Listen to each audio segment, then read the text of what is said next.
Inakusahan ng Prime Minister ng Singapore ang umano'y exclusive deal nila kay Grammy Award.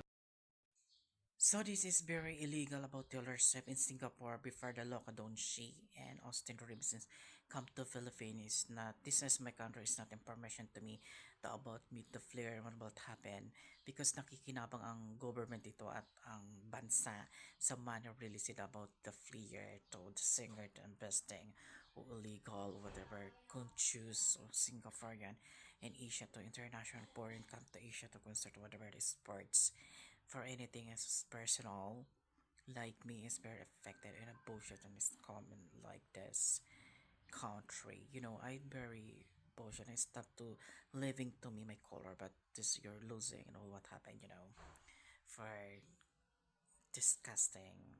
I'm not died. Hindi pa naman ako patay para gamitin ng tao sa mundo at hindi ako papayag for whatever the law.